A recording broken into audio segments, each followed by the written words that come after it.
Now for the reading of the Word of God. It is Genesis chapter 39. Those of you who don't mind standing for the reading of the Word, we ask that you'll stand now. When Joseph was taken to Egypt by the Ishmaelite traders, he was purchased by Potiphar, an Egyptian officer. Potiphar was captain of the guard for Pharaoh, the king of Egypt.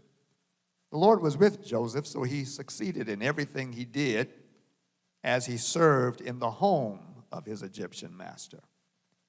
Potiphar noticed this and realized that the Lord was with Joseph, giving him success in everything he did. This pleased Potiphar, so he soon made Joseph his personal attendant. He put him in charge of his entire household and everything he owned. From the day Joseph was put in charge of his master's household and property, the Lord began to bless Potiphar's household for Joseph's sake. All his household affairs ran smoothly, and his crops and livestock flourished. So Potiphar gave Joseph complete administrative responsibility over everything he owned. With Joseph there, he didn't worry about a thing except about what kind of food to eat. Joseph was a very handsome and well-built young man, and Potiphar's wife soon began to look at him lustfully. "Come and sleep with me," she demanded. But Joseph refused. "Look," he told her, "my master trusts me with everything in his entire household. No one here has more authority than I do. He has held back nothing from me except you, because you are his wife. How could I do such a wicked thing? It would be a great sin against God." She kept putting pressure on Joseph day after day, but he refused to sleep with her, and he kept out of her way as much as possible. One day, however, no one else was around when he went in to do his work. She came and grabbed him by his cloak, demanding, "Come on, sleep with me." Joseph tore himself away, but he left his cloak in her hand as he ran from the house. When she saw that she was holding his cloak and he had fled, she called out to her servants. Soon all the men came running. "Look," she said, "my husband has brought this Hebrew slave here to make fools of us. Came into my room to rape me, but I screamed. When he heard me scream, he ran outside and got away, but he left his cloak behind with me." She kept the cloak with her until her husband came home. Then she told him her story. "That Hebrew slave you brought into our house tried to come in and fool around with me," she said. "But when I screamed, he ran outside, leaving his cloak with me." Potiphar was furious when he heard his wife's story about how Joseph had treated her. So he took Joseph and threw him into the prison where the king's prisoners were held. There he remained.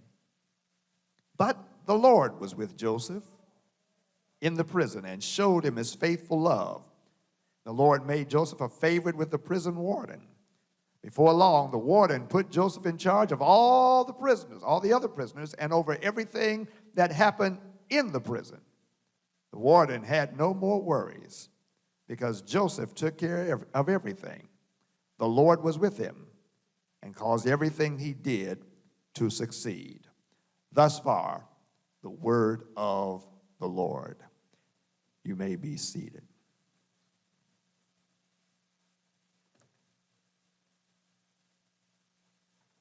So Potiphar gave Joseph complete administrative responsibility over everything he owned.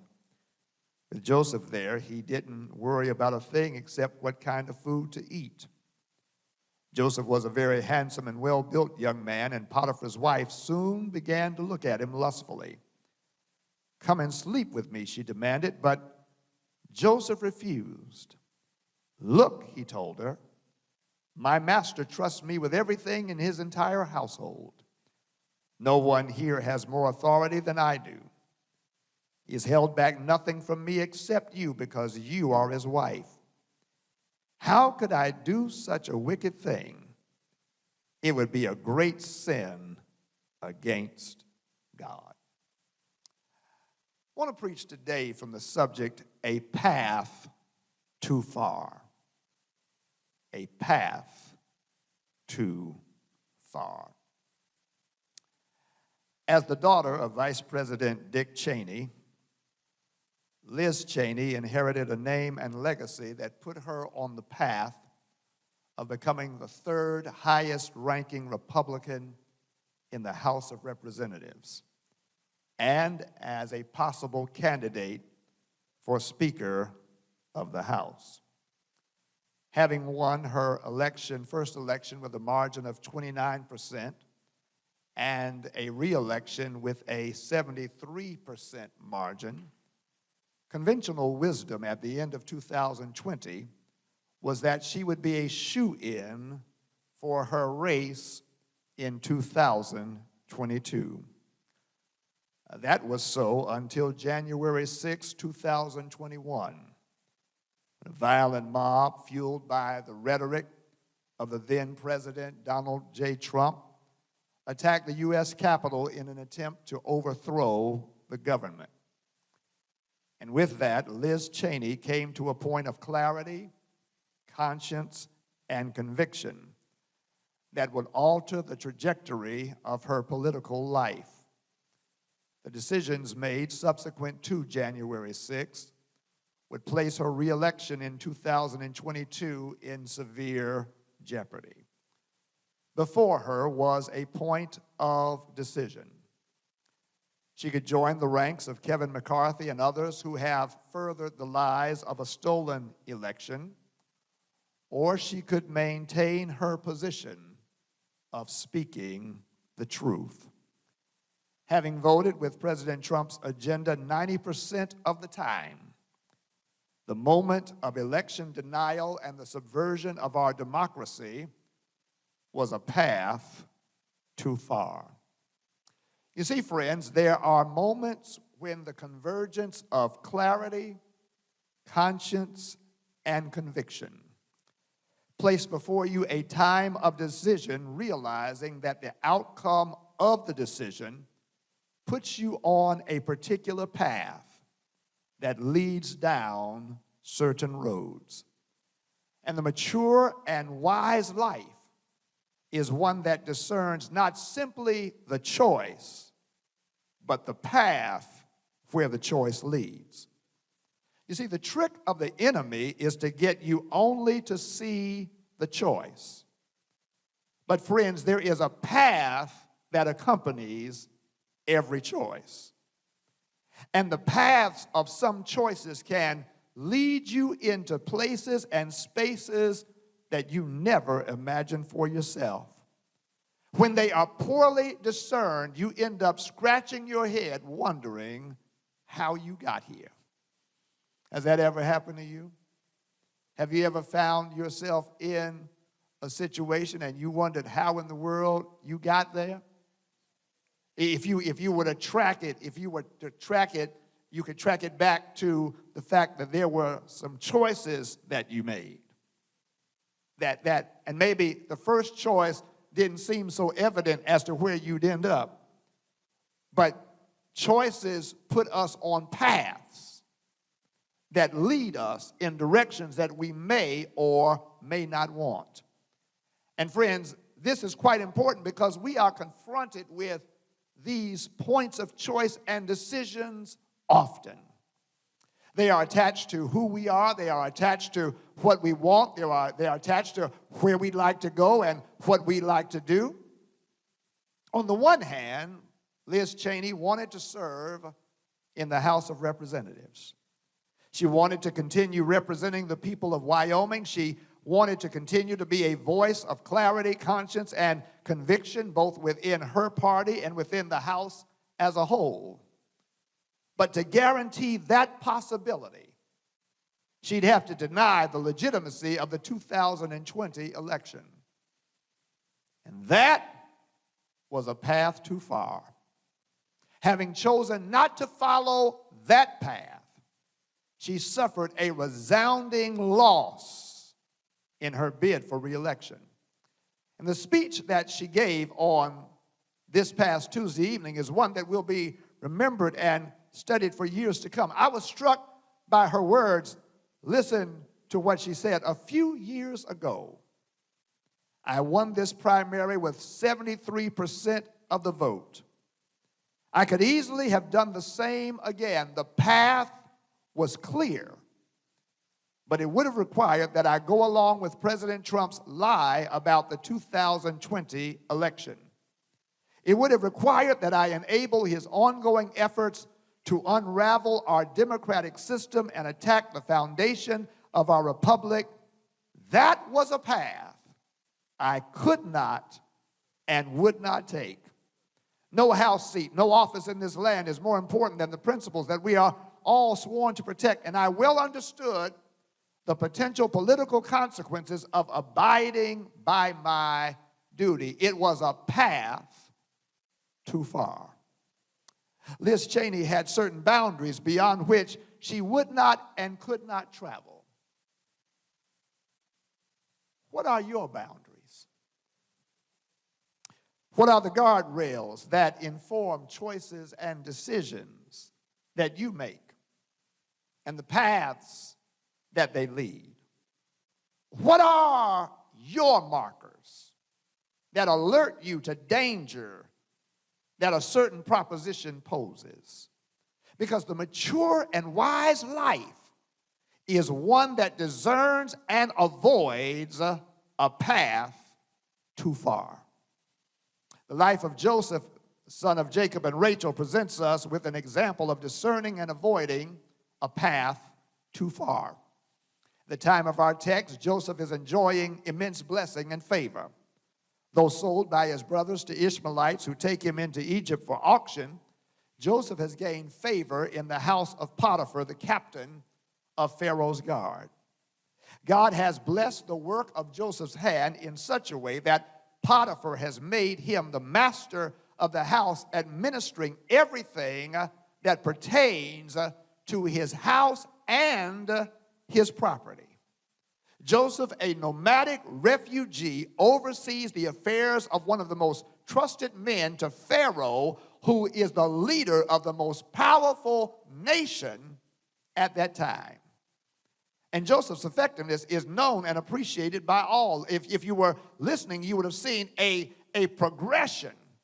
As a servant, Joseph succeeded and was made personal attendant. And as a personal attendant, he succeeded. And then was made chief steward. And as chief steward, he succeeded. And he was made chief over everything, and as chief over everything, he succeeded, flourishing in all things. It says that even the crops and the livestock flourished. Now, Joseph wasn't out there working with cattle. He wasn't out there planting one crop, but because he was there and the favor of God was on his life, and it was under his oversight, even though his hands weren't directly on it, the favor that he had was on it, and it flourished. His presence set the tone for all things, and such is the desired impact that God desires to make in all of our lives. God desires to be able to be so present in your life that the environment is blessed just because you are there. Whether your hand is directly on it or not, the influence that God desires to make is such that things should flourish. And that's what happens with Joseph. And in the course of Joseph's work, he captures the eye of Potiphar's wife, whose interest in him is beyond that of stewarding the household. Now, we are not given the particulars of the marriage between her and Potiphar. We don't know if they had an open thing. We don't know any of that. We just know that her eyes are cast upon Joseph in a lustful way. And Joseph rebuffs her initial request, but she is not one to be denied. She pursues again, only this time forcefully, and her consistency and the increased intensity presents a problem for Joseph. For while he serves as steward over all of Potiphar's household and affairs, he is still a nomadic refugee who was purchased at an auction. And his place is tenuous as such. He realizes he is but one mistake away from being sold, or worst, imprisoned.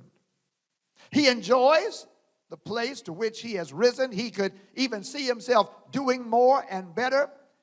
And he doesn't want to incur her wrath. But also, he doesn't want to breach the trust of Potiphar or put in jeopardy the favor of God that's on his life. There are two paths before him: capitulate to her entreaties or continue to resist. Joseph determines that the path of capitulation was a path too far. Verses 7 through 12 recount the matter well, and Potiphar's wife soon began to look at him lustfully. "Come and sleep with me," she demanded, but Joseph refused. "Look," he told her, "my master trusts me with everything in the entire household. No one here has more authority than I do. He has held nothing back from me except you, because you are his wife. How could I do such a wicked thing? It would be a great sin against God." She kept putting pressure on Joseph day after day, but he refused to sleep with her, and he kept out of her way as much as possible. One day, no one else was around when he went in to do his work. She came and grabbed him by his cloak, demanding, "Come on, sleep with me." Joseph tore himself away, but he left his cloak in her hand as he ran from the house. She had to have a tight grip for the cloak to still be in her hand when he leaves. Joseph's words and actions help us recognize certain things being a path too far. When I ask you, what are your markers? What are the guardrails? Well, Joseph lets us know certain markers, certain guardrails. And the first is a path that compromises who you are is a path too far. A path that compromises who you are is a path too far. Fundamentally, what she offered was not who Joseph was. It went against the core of who Joseph was. Joseph was a man of integrity and fidelity, and his integrity and fidelity were seen in the way that he conducted business in Potiphar's household. He was integrous and faithful in the management of the estate. Mrs. Potiphar suggests that Joseph depart from integrity and fidelity by being with her. She intimates that he put his integrity and fidelity on the shelf to satisfy her desires. Joseph demonstrates that integrity and fidelity could not be extricated from his person because they were a part of his makeup. It is who he is. Now, while his expanded role called for much to be added to him and much demanded from him, Joseph realized that her request was calling for something else. It was calling for him to act in a way that went against who he is. And acting in a way that was not who he was would lead him down the path of becoming who he was not. And that was a path too far. Friends, adopting the actions that compromise who you are is a path too far because it leads you to becoming who you are not. And that is why self-knowledge, that's why self-awareness are so key. Because when you know who you are able to discern choices that are for you from those that are not for you. And the choices that are for you lead you along the path of becoming more of who you are, a better version of who you are, a more complete you. The choices that are not for you lead you away from who you are, weaken who you are, diminish who you are. When you value who you are, and young people, this is one is really for you. When you value who you are and who you are to become, choices that compromise who you are, choices that compromise who you are becoming, or you're becoming more of who you are a path too far.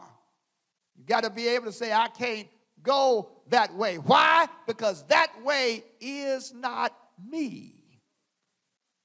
Part of Mrs. Potiphar's boldness is that she is Mrs. Potiphar. She is the woman of the house. Her husband is the captain of the guard. And she is banking on Joseph knowing who she is to sway his decision. But Joseph knows more than what she's counting on. Joseph knows his place in the house. Joseph knows his place before Potiphar. Joseph knows his place before God. And that what she is proposing goes against everything that he knows and everything that he believes. And therefore, based upon what he knows, lying with her, being with her, is a path too far. Friends, a path that contradicts what you know and what you believe is a path too far. You see, it's one thing to know something, but to know something and then choose the path that contradicts what you know is a path too far. Why? Because what you know and believe are gifts to serve you in the navigation of the course of life. It is what you know and believe that steadies you in the midst of the uncertainty that is found in a culture or society. It is what you know and believe that sets boundaries and provides guardrails. It's what you know and what you believe that lights the path and pierces the gloom of the darkness and the confusion. And when you choose that which contradicts what you know, when you choose that which contradicts what you believe, you are chipping away at the very thing that steadies you. Your grip and hold loosens when it should be tight and causes you to become unstable. You are prone to further manipulation. You see, one of the prime attacks of the enemy is to chip away at what we know and what we believe. Not neutron bomb it. No, that's too obvious an attack that you'd resist. No, he seeks to chip away at what we know and believe. That's what he did in the garden. He chipped away at what they knew and what they believed. Did God really say, you surely won't die? For God knows that if you take of it, you'll be like chipped away. He chipped away at what God clearly told them, and his chipping away resulted in their taking a path too far. It was an innocent conversation. That's how it started. And it ended with them being banished from the garden. It was the first choice to entertain the conversation that led down a path that was too far. And friends, that's why it pays to know that you know that you know that you know. It pays to know what you believe and in whom you believe, because knowing what you know and knowing what you believe serves as a counterweight to the pull towards a path too far. Knowing what you know and knowing what you believe helps you recognize the path too far. Why? Because it alerts you to the counterfeit. You may not know everything, but you know it ain't that. You may not know everything, but there's something about that that's not up to snuff. You know when something doesn't look right, or you know when something doesn't sound right. When you know what you know and you know what you believe, something just don't sound right. Doesn't look right, doesn't seem right. When you know what you know and you know what you believe. Her proposition went against what Joseph foundationally knew.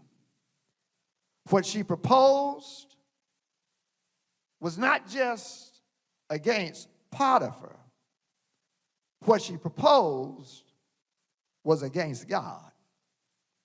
Besides breaching the trust of Pharaoh, Joseph recognizes that her suggestion was down a path that was actually against God. And that was a path too far. Why? Because it was the blessing and favor of God that Joseph was even where he was doing what he was doing. It was a blessing and favor of God that she saw. And rather than being drawn to getting to know the God of Joseph, she sought to get Joseph to act against his God. What was attractive to her was the favor of God on Joseph's life. And rather than being curious about what makes you who you are, she's trying to get him to act in a way that is who he is not. It was God who blessed the work of his hands. It was God who blessed their household. It was God who kept Joseph. And with all of that in mind, Joseph says, that is a path too far. Friends, a path that conflicts with who God is and what God is doing in your life is a path too far.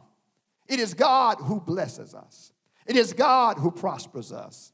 It is God who gets the attention of people around us. It is God who makes the way easy for us. It is God who has drawn the lines of our lives in pleasant places. It is God who has seen the end of our days before even one day has begun. Promotion does not come from the east or the west. Promotion comes from the Lord. And therefore, being in conflict with God is a path too far. That's why the writer of Proverbs makes it clear in Proverbs chapter 3, trust in the Lord with all your heart. Lean not unto your own understanding. In all your ways acknowledge him, and he will direct your paths. Why? Because the path for your life and to your life is the path that God has made. And any path other than his is a path too far. Joseph rejected the path too far. And yes, like Liz Cheney, there were some repercussions. Mrs. Potiphar, holding that cloak like Monica Lewinsky, kept the dress.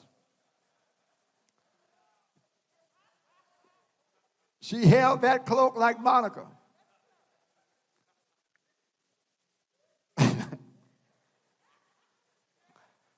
Kept the cloak in her hand. Unlike Monica, this was a false accusation. Falsely accuses Joseph. Potiphar wrongly imprisons Joseph. But the writer says the Lord was with Joseph. And what we see in this story is that repercussions of rejecting a path too far are overcome by the presence and purpose of God in your life. With Joseph having rejected and refused the path that went too far, the Lord drew the lines of Joseph's life. And the Lord who drew the lines of Joseph's life was with Joseph even when those lines take him down in a place of discomfort. But in a place of discomfort, in a tight place, not of his own making, the God who was with him gave Joseph favor. He gave Joseph favor with Potiphar, and he gave Joseph favor with the jailer. And as Joseph rose in prominence in Potiphar's house, so does Joseph rise in prominence in the prison. And just as Joseph was put over everything in Potiphar's house, now Joseph is put over everything in the prison. Because, brothers and sisters, when you choose the path of God, the God of the path works with the detours to accomplish his purposes.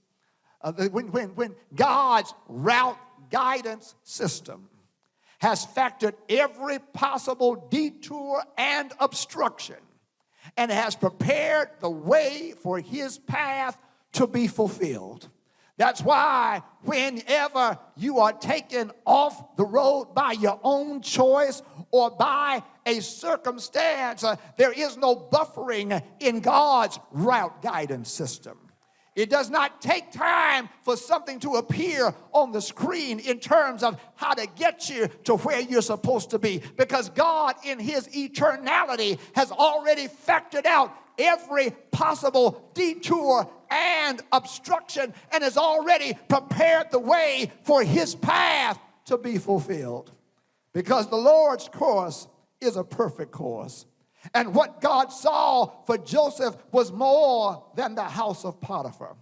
Had Joseph chosen Mrs. Potiphar's path, he might have remained in Potiphar's house, but he would have been, as a compromised person, missing out on his destiny.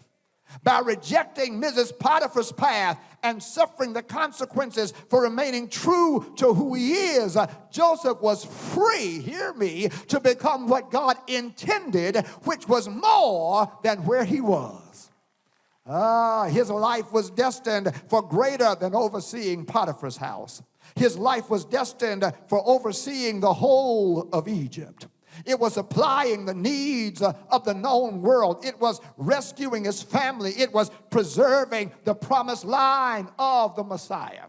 And friends, that is the challenge for each of us, to recognize the path before us and to choose the path that leads us further into who God intends for us to be and what God intends for us to do, because anything else is a path too far. Can I say it another word? It's not just a path too far. It's also a path that doesn't come close. It doesn't come close to what God has purposed. It doesn't come close to what God has planned. It doesn't come close to what God has designed. It doesn't come close to what God intends. No eye has seen, no ear has heard, neither has entered into the heart of anyone what good things the Lord has prepared for those that love him, except they be revealed by the Spirit. And that's why discernment and wisdom are so important, because you don't want to go down a path that's too far, because it doesn't come close to who God intends for you to be, what God intends for you to do, what God intends for you to know. Everybody faces that challenge. Even Jesus faced that challenge. Do you see him in the wilderness? Can you hear the tempter come before him, telling him, if you be the Son of God, turn these stones into bread? Can you hear the tempter telling Jesus, jump off the cliff, because the angels, they'll catch you? Can you hear the tempter showing Jesus the fallen kingdoms of the world and offering him rule over all of them if he would just bow down and worship him? But in each case, Jesus knew it was a path too far. It was a path too far. That's why he says, man does not live by bread alone, but by every word that proceedeth out of the mouth of God the Father. He knew what he knew, and he knew what he believed. When the tempter tried to get him to jump off a cliff, he said, no. It is written, thou shalt not tempt the Lord thy God. I'm sure about what I know, and I'm sure about what I believe. And as tempting as it was to offer a Jew under Roman domination the power to rule over the unredeemed kingdoms of this world, Jesus still knew what he knew and knew what he believed, and said, "Begone, Satan, for it is written, thou shalt love the Lord thy God, and him only shalt thou serve." Do you see him? Do you see him caught between two choices in the Garden of Gethsemane, praying so hard till sweat poured like drops of blood that the cup would pass from him? And to end with that would have been a path too far. And that's why he added some words on the prayer. "Nevertheless, not my will, but thy will be done." Because Jesus said, I don't want to go down a path too far. I want to be in your will. I want to follow your path. Do you hear the people taunting him, saying, "If you be the Son of God, come down and save yourself"? That was a path too far, because he understood the hour for which he had come into the world was not to avoid a cross, but it was to hang on a cross.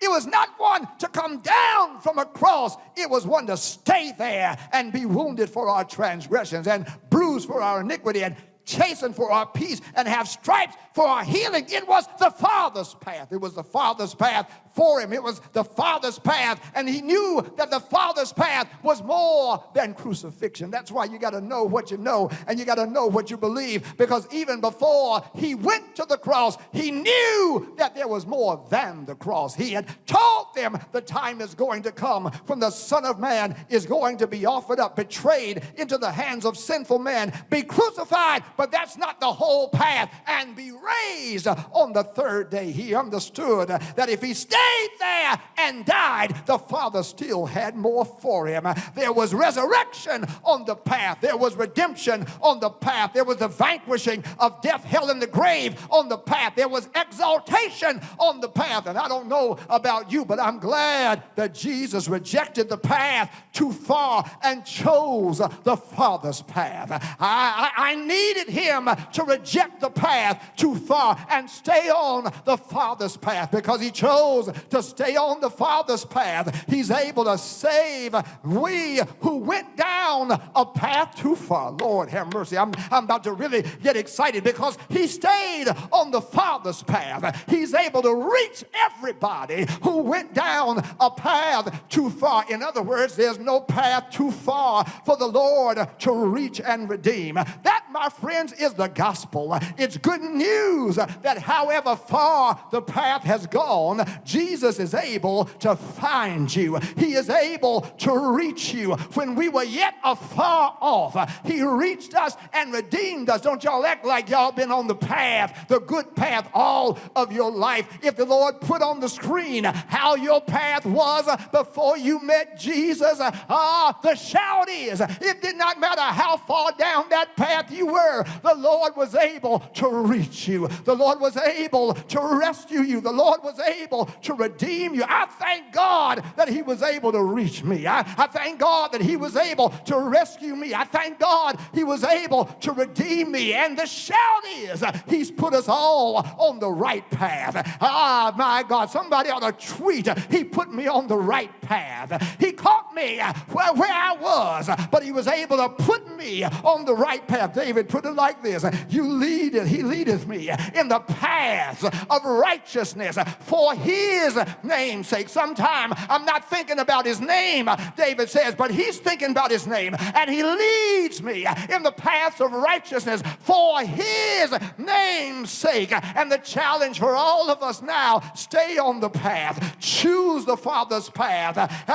His path is a true path. His path is the right path. His path is the true and victorious path. And the prayer ought to be, Lord, help us discern the right path. Help us choose the right path. Help us stay on the right path. Help us recognize, not that. I want what you have. Even if I got to suffer, I know you got more than suffering in mind for me. Even if I got to face some difficulty along the way, I know you got more than difficulty in mind for me. Help me stay on the right path. And if you're on the wrong path, he can get you right where you are. There's no path too far that he can't find you. Lord, have mercy. The saved ought to get excited that there's no path too far that the Lord was not able to find you. Rescue you, lift you, bring you back, put you on the right path. Hallelujah. Hallelujah. Hallelujah. Hallelujah. Hallelujah.